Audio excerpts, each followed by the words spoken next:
女銀行家張淑玲7年前到整容醫生李宏邦嘅診所接受 Botox 肉毒桿菌注射，期間突然昏迷。當時已經86歲嘅李宏邦第一時間竟係打電話叫同事任職醫生嘅仔到場處理，之後先至將張淑玲送院。其後佢一度訛稱只係替張淑玲醫哮喘，隱瞞曾經對佢施用 Botox 及其他鎮靜用藥物，以致急症室醫生未能及時為佢解毒。張淑玲終於喺送院第日香消玉殞。7年之後，法庭雖然裁定佢嘅死亡係因李宏邦嘅連串疏忽所導致，足以構成誤殺，唯因為喺案件開審之前，法庭已經接納李宏邦有認知障礙，唔適合接受審訊。喺此情況下，本來可以對佢嘅懲處方式已經有限，再加上社會福利署認為佢唔適合接受監管令，法庭別無他選，只有判佢無條件釋放。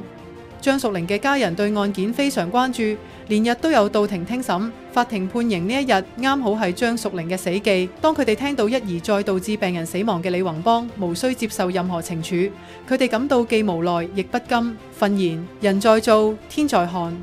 張淑玲嘅胞子胞妹姐夫，連同特意從英國趕返港嘅胞弟夫婦，呢日都有到庭聽取判刑。對於案件以呢個方式了結，一家人當然深感不滿，只係明白到一切都合乎法律、合乎程序，所以佢哋都多謝法庭幫忙還原事件真相，俾逝者終能夠沉冤得雪，得以安息，家人亦可以釋懷。所以喺聽完判刑之後，佢哋前往張淑玲靈前拜祭，一來向佢交代案件結果，二來亦為咗向佢好好道別。至於下一步行動，張淑玲嘅家人其實已接連以其遺產管理人身份入稟法院，分別向李宏邦、佢嘅妻子李劉慧珠同埋個仔李明星以及事發嘅診所要求人身傷亡賠償。由於案發時診所由李宏邦同埋妻子所經營，佢哋嘅仔當日亦都曾經到過現場，佢哋認為診所以及李宏邦一家3口都要負上責任。另外，張淑玲胞子表示會開家庭會議商討是否會向醫務委員會投訴，